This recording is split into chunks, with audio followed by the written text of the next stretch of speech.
Na madrugada da sexta-feira, agora dia 7, a Câmara dos Deputados aprovou o texto base da nova reforma tributária do Brasil. E aí, parece que a gente vai ter algumas mudanças por aí. E é muito importante que você assista esse vídeo até o final para entender como isso tudo vai impactar o seu bolso, o seu trabalho, a sua vida e a sua família. Tem imposto que vai acabar, tem imposto que vai diminuir, tem imposto que vai aumentar, tem empresa também que vai se beneficiar e tem empresa que vai ter que pagar mais imposto. Enfim, muita coisa de fato vai mudar. Mas, antes da gente entrar fundo no que de fato vai acontecer com a nova reforma tributária e como tudo isso vai impactar o seu bolso, eu tenho duas coisas importantes para dizer. A primeira delas é que você deve deixar o seu like nesse vídeo. E a segunda coisa que eu tenho para te dizer é que o consenso de todo mundo é que o Brasil é um manicômio tributário e que a gente precisa realmente fazer uma reforma tributária. E isso não existe dúvida, tá? É um consenso de todo mundo. Olha só, no Brasil, todo ano, as empresas gastam 180 bilhões de reais só com burocracia tributária. Para estar com todos os impostos certinho, uma empresa precisa seguir, basicamente, 4.626 normas, 51.945 artigos, 121.033 parágrafos e 386.993 incisos. Só para vocês terem uma ideia, se a gente imprimir tudo isso, a quantidade de folhas ocuparia as pistas de ida e de volta da Avenida Paulista inteira, de um extremo ao outro, e ainda sobraria papel. São 6,5 quilômetros de papel só para ter os impostos tudo certinho. Então é consenso de todo mundo que uma reforma é muito importante e pode ajudar muito a gente.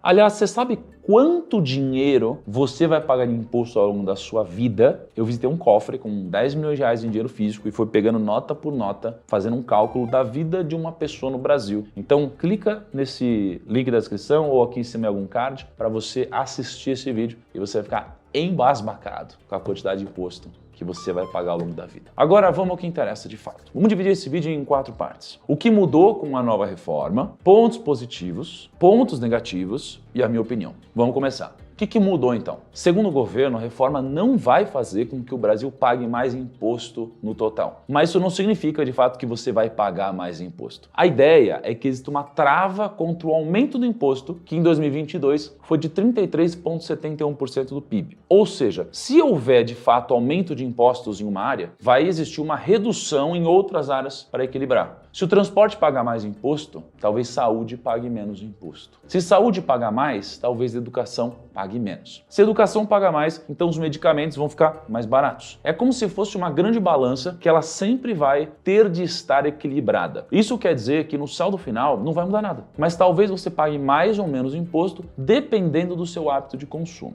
Agora vamos lá, impostos que vão acabar. A gente vai ter uma série de impostos que vão acabar e alguns que vão ser criados. Não vai mais existir o IPI, por exemplo, que é o imposto federal, o PIS, o federal, COFINS, que é federal, ICMS, que é estadual, e ISS, que é municipal. No lugar desses impostos, vai ser criado um único imposto unificado. Vai ser criado o Imposto sobre Bens e Serviços, que é o IBS, que vai substituir o ICMS dos estados e o ISS dos municípios. E a Contribuição sobre Bens e Serviços, que é o CBS, que vai unificar o PIS, COFINS e IPI, que são federais. A ideia não é que você pague menos imposto, mas simplificar o sistema tributário, que é uma bagunça. Cesta básica, e esse aqui é um dos exemplos mais complexos, basicamente. Hoje você tem frutas, carnes, hortaliças, queijos, iogurtes, pães e alguns produtos de higiene e limpeza que já são isentos dos impostos federais. Mas eles são isentos do imposto federal. Cada estado define uma alíquota de ICMS para cada um desses produtos. Por exemplo, no estado de São Paulo, olha só, ICMS do pão, 12%. ICMS da carne, 4,5%. ICMS do iogurte, 12%. Em alguns estados, o ICMS é zero, mas em outros ele pode chegar até 33%. Agora, como o ICMS agora virou o IBS, que é o Imposto sobre Bens e Serviços, a nova reforma tributária definiu que todos os produtos da Cesta Básica Nacional de Alimentos vão ter impostos reduzidos a zero. A dúvida que muita gente tem é o seguinte: quais são os produtos da Cesta Básica? A gente pegou uma lista aqui no grupo para a gente entender o que está lá dentro, e essa lista é a lista da Associação Brasileira de Supermercados, Abraço, que está obviamente em análise no Ministério da Fazenda e que tem hoje 34 itens. Alguns que hoje são da Cesta Básica e outros que não são. Se o Ministério da Fazenda aprovar essa lista, então todos esses produtos vão ter os impostos zerados. considerados. Alimentação, você tem carne bovina, né? Carne de frango, você tem carne suína, tem peixes, ovos, farinha de trigo, farinha de mandioca e de milho. Você tem massas alimentícias, pão francês, leite, leite em pó, iogurte, leite fermentado, queijo, soro de leite, manteiga, fruta, verdura, legumes, arroz, feijão, trigo, café, açúcar, óleo de soja, óleo vegetal e margarina. Aí em higiene pessoal, você tem sabonete, papel higiênico, creme dental, produtos de higiene bucal, fralda descartável, absorvente higiênico. Limpeza, você tem detergente, sabão em pó e água sanitária. Hoje não são considerados cesta básica água sanitária, absorvente íntimo e fralda descartável. Então, vamos esperar o desenrolar dessa história toda para ver se de fato vai ter isenção nesses produtos ou não. Medicamentos hoje. Todos os medicamentos têm imposto. Cada um com imposto diferente. Os medicamentos que são considerados de uso humano, que são aqueles mais comuns que você encontra na farmácia, são taxados em 33,87%, segundo os dados do Instituto Brasileiro de Planejamento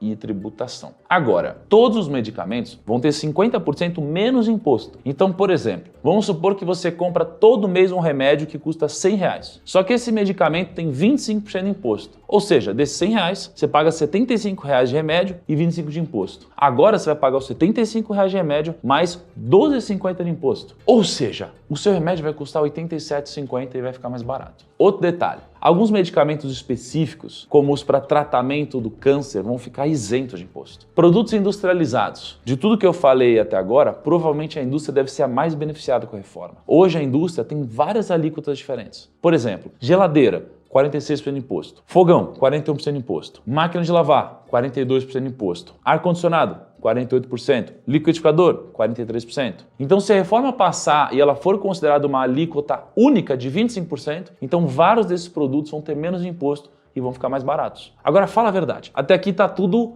mil maravilhas, não tá? Mas como eu disse, é como se fosse uma grande balança que vai sempre ficar equilibrada. Então, se vai ter menos imposto para remédio, vai ter que ter mais imposto para outras coisas. Por exemplo, o setor de serviços em geral vai ficar mais caro. Então, vamos falar do setor de serviços. Segundo a CNC, que é a Confederação Nacional do Comércio, a nova reforma tributária prevê uma alíquota de imposto de 25%, que é 3 vezes maior do que alguns setores de serviço. Por exemplo, sabe aquela Netflix, Prime Video que você assina? Eles são considerados serviços e hoje pagam cerca de 14% de imposto. Ou seja, o seu streaming pode ficar mais caro se a alíquota de 25% passar. A gente fala de gasolina. Gasolina é uma parada tão delicada que sempre que alguém fala de imposto, todo mundo fica maluco. Até por isso o imposto sobre gasolina ainda não está definido. Só que o IBP, que é o Instituto Brasileiro de Petróleo e Gás, disse que tem um risco de que os combustíveis fiquem mais caros com a reforma. Aí pega cerveja e cigarro. Qual que é o ponto desse aqui? Parece que o governo vai criar um novo imposto chamado de imposto seletivo.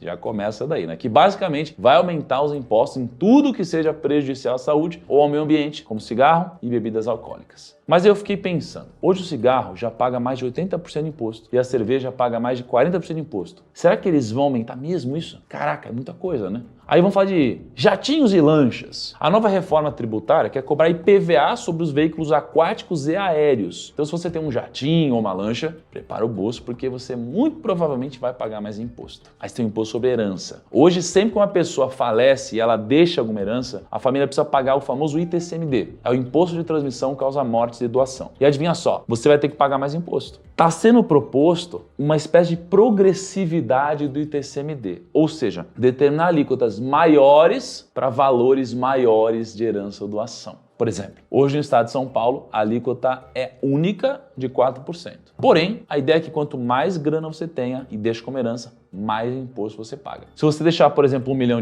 você vai pagar 4%. Mas se deixar 5 milhões, aí já paga 10%, por exemplo. Então, a gente ainda não sabe como as alíquotas do ITCMD vão funcionar. Mas, ao que tudo indica, quem deixa herança vai ter que pagar mais imposto. Inclusive, é por isso que eu defendo que você precisa ter uma boa previdência privada. Quando você investe diretamente em ações, por exemplo, você precisa pagar o ITCMD. Mas como a previdência privada é considerada um seguro, ela tem isenção do ITCMD na hora da sucessão patrimonial. Inclusive, o próprio Lula tem uma previdência privada. Ano passado, para se candidatar a presidente do Brasil, ele declarou R$6 milhões aplicados em um fundo de previdência VGBL. Então, eu acho bem difícil alguém tributar a previdência privada. Se você também quer investir em um bom produto financeiro e ainda quer ter benefícios tributários, caros e pagar menos imposto, eu sugiro que você se aprofunde mais sobre previdência privada e conheça o Fundo Arca da Gestora Grão aqui do Grupo Primo. É só clicar no link da descrição. Bom, agora que a gente já colocou tudo o que vai mudar com a nova reforma tributária, vamos tentar entender aqui quais são os pontos positivos e negativos da reforma até agora. Pontos positivos. Vamos lá, o que pode ser considerado ponto positivo? Cesta básica, né? A cesta básica nacional de alimentos vai ter impostos reduzidos a zero. Medicamentos, todos os medicamentos vão ter 50% menos imposto. Produtos industrializados, ou seja, como vários produtos industrializados hoje têm um imposto bem alto, e se a reforma passar vai ser considerada uma alíquota única de 25%, então vários desses produtos vão ter menos imposto e vão ficar mais baratos. Simplificação dos impostos, isso aqui é incrível. A reforma não vai reduzir os impostos, mas existe um ganho visível de produtividade só de diminuir a complexidade do sistema tributário, que é exatamente o que está sendo proposto. Cashback no Brasil, né, de todo imposto arrecadado, ou seja, 42% é imposto sobre consumo, só que nos países da OCDE esse valor é de 33%. Ou seja, sempre que você vai no mercado ou compra um bem para sua casa, você em média paga mais imposto que a maioria dos outros países do mundo. Só que tributar mais o consumo acaba prejudicando os mais pobres, financeiramente falando. Para resolver isso, o governo propõe criar tipo um cashback. A gente ainda não sabe como vai funcionar, mas basicamente essa nova reforma tributária quer devolver para as pessoas físicas uma parte do imposto pago. Isso faria com que o pobre pagasse menos imposto e reduziria a desigualdade de renda. Ponto negativo. Setor de serviços. Realmente um dos pontos positivos é a simplificação dos impostos, mas qual é o custo? Bom, os impostos sobre o setor industrial vão diminuir. Por outro lado, quem vai pagar mais é o setor de bens e serviços, que segundo o Conselho Federal de Economia, é responsável por gerar 70% de todos os empregos do Brasil. E o que são bens e serviços? Basicamente, alimento, roupa, médico, advogado, dentista e vários outros setores vão ter que pagar mais imposto. Quanto mais de imposto? Bom, não se sabe ao certo ainda, mas estima-se que esse pessoal vai ter que pagar em torno de 25% de imposto. Gasolina. Não se sabe o quanto a gasolina vai ser tributada ou não, mas uma reflexão. Quando a gente fala da gasolina, a gente logo pensa no nosso próprio bolso. Quando a gente vai até o posto para colocar ali gasolina ou álcool na bomba. Mas a gente esquece de um detalhe. De acordo com a pesquisa Custos Logísticos no Brasil, da Fundação Dom Cabral, mais de 58% de toda a carga trafegada no Brasil depende de rodovias.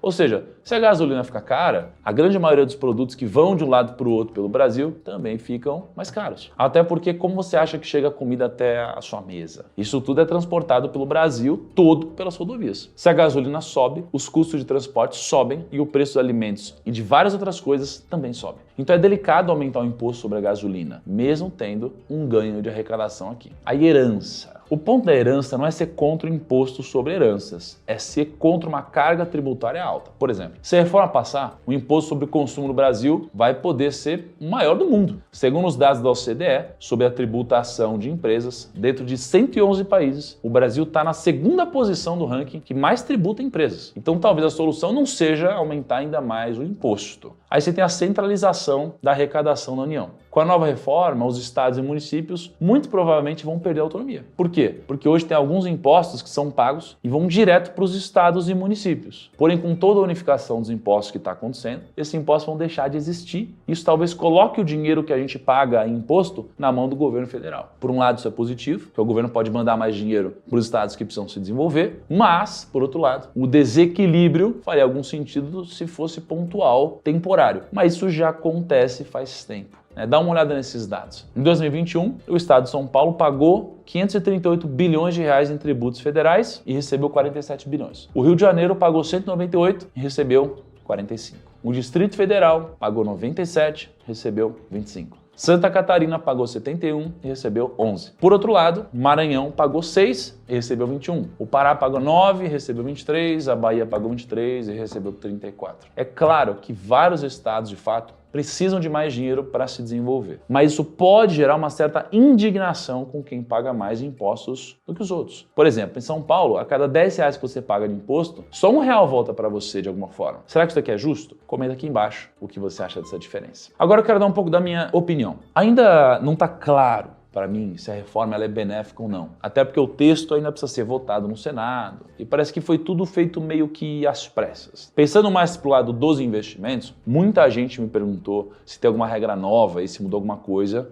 E eu já adianto, não mudou nada, pelo menos por enquanto. Por outro lado, como a carga tributária do setor de serviços vai aumentar e do setor industrial vai diminuir, se a reforma passar, talvez a gente veja empresas de bens industriais se dando melhor do que empresas do setor de serviço que vão pagar mais imposto e lucrar menos. Mas claro que tudo ainda vai ser votado e pode mudar. E outro detalhe importante é que isso tudo não vai mudar da noite para o dia. O texto da reforma tributária prevê um período de transição de 8 anos com o objetivo de calibrar as alíquotas. Senão, do nada uma empresa está pagando 15% de imposto e do dia para a noite começa a pagar 30%. E assim todo mundo fica maluco. Então, nesse período de 8 anos, os itens que vão ter um aumento de imposto vão ter as taxas aumentadas aos poucos, enquanto os que vão ter redução de imposto vão ter as taxas reduzidas aos poucos. É isso, primos. Ufa! Me deixa aqui nos comentários o que você achou dessa nova reforma tributária ou se isso vai ajudar o seu bolso ou não. Um grande abraço, até o próximo vídeo e tchau.